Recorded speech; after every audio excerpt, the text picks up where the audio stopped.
ನಾನೀಗ ಹಲವು ಈ ಪ್ಲಾಸ್ಟಿಕ್ಗಳಿಂದ ಮ್ಯಾಟ್ಗಳನ್ನು ಮಾಡುತ್ತೇನೆ. ಬಹಳಷ್ಟು ಮ್ಯಾಟ್ಗಳನ್ನು ಮಾಡಿರುತ್ತೇನೆ. ಬನ್ನಿ ನಾನು ತೋರಿಸುತ್ತೇನೆ. ಪ್ಲಾಸ್ಟಿಕ್ ಅನ್ನು ಈ ಥರ ಮಾಡಿ ಮಡಚಿಕೊಂಡು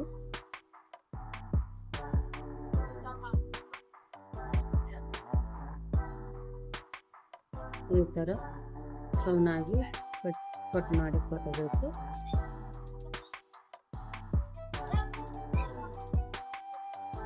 ನಾನು ಹೀಗೆ ಎಲ್ಲ ಪ್ಲಾಸ್ಟಿಕ್ಗಳನ್ನು ಕಟ್ ಮಾಡಿ ಈ ಥರ ಮಾಡಿಕೊಂಡಿರುತ್ತೇನೆ. ಒಂದಕ್ಕೊಂದು ಹೆಣೆದುಕೊಂಡಿರುತ್ತೇನೆ.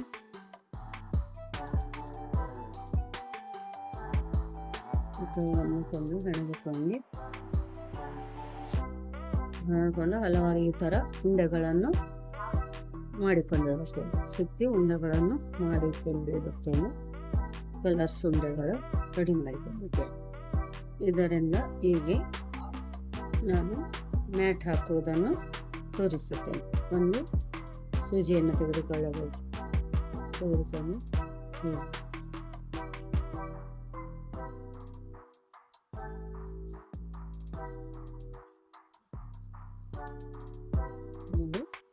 ಈ ಸೂಜಿಯಿಂದ ಹೀಗೆ ನಾನು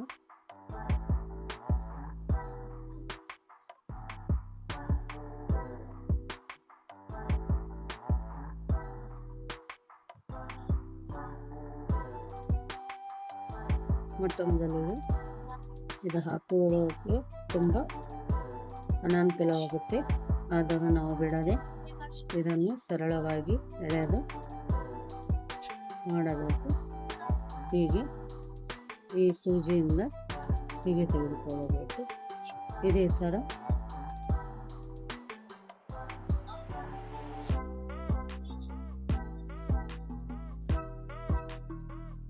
ಈ ಸೂಜಿಯನ್ನು ಸಡಿಲವಾಗಿ ಹಿಡಿದುಕೊಳ್ಳಬೇಕು. ಯಾಕಂದರೆ ಇದು ಪ್ಲಾಸ್ಟಿಕ್ ಇರುತ್ತೆ.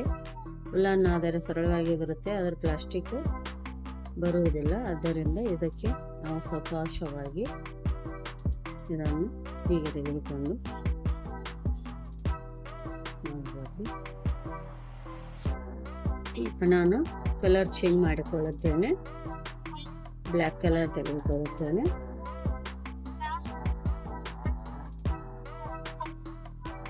ಬ್ಲ್ಯಾಕ್ ಕಲರ್ಲಿಂದ ಮತ್ತೆ ಹಾಕಬೇಕು.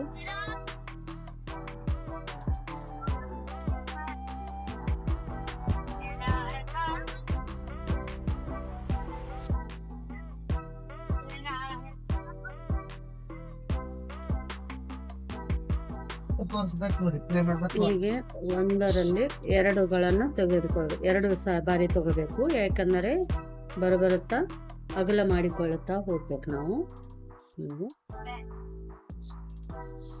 ಈ ಸೂಜಿಯಿಂದ ಎರಡು ಬಾರಿ ಒಂದೇ ರಂಧ್ರದಲ್ಲಿ ಎರಡು ಬಾರಿ ತೆಗೆದುಕೊಳ್ಳಬೇಕು. ಇದರಿಂದ ತುಂಬ ಅಗಲವಾಗುತ್ತೆ. ರೌಂಡ್ ಆಗಿ ಸೇಫ್ ಕೂಡ ಬರುತ್ತೆ. ನೋಡು, ರೌಂಡ್ ಆಗಿ ಬಂತು. ಈಗ ನಾನು ಇನ್ನೊಂದು ಕಲರ್ ಚೇಂಜ್ ಮಾಡ್ತೀನಿ. ಇನ್ನೊಂದು ಕಲರ್ ಚೇಂಜ್ ಮಾಡಬೇಕು. ಇದರಲ್ಲಿ ಹಾಕಿ ಹೀಗೆ ತೆಗೆದುಕೊಂಡು ಮತ್ತೆ ಇದಕ್ಕೆ ಹೀಗೆ ತೆಗೆದುಕೊಂಡು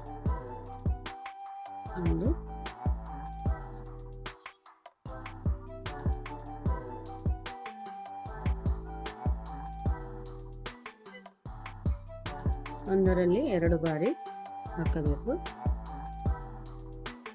ನಾನು ಸಂಪೂರ್ಣವಾಗಿ ಇಷ್ಟು ಹಾಕಿರುತ್ತೇನೆ. ನೋಡಿ ಇಷ್ಟು ಚೆನ್ನಾಗಿ ಕಲರ್ಫುಲ್ ಆಗಿ ಬಂದಿದೆ. ಕಲರ್ ಚೇಂಜ್ ಮಾಡಿ ಇದೇ ಥರ ನಾನು ದೊಡ್ಡ ದೊಡ್ಡ ಆಕಾರದ ಎಲ್ಲವನ್ನು ಮಾಡಿಕೊಂಡಿರುತ್ತೇನೆ.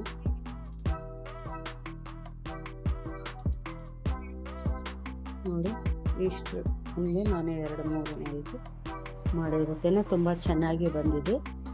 ಈ ಥರ ಟೇಬಲ್ ಮೇಲೆ ಹಾಕಬಹುದು, ಮತ್ತು ಸೋಫಾದ ಮೇಲೆ ಕೂಡ ಹಾಕಿಕೊಳ್ಳಬಹುದು. ಊಟಕ್ಕೆ ಪ್ಲೇಟಿಗೆ ಕೆಳಗೆ ಹಾಕಿಕೊಂಡು ಕುಳಿತುಕೊಳ್ಳಲು ಯೂಸ್ ಮಾಡುತ್ತೇನೆ. ಸೋಫಾಕ್ಕೆ ಬೆನ್ನಿಗೆ ಹಾಕಿದಲ್ಲಿ ಈ ಥರ ಸೊಪ್ಪಾದ ಮೇಲೆ ಕೂಡ ನಾವು ಹಾಕಿಕೊಳ್ಳಬಹುದು. ಓಕೆ, ಲೈಕ್ ಮಾಡಿ.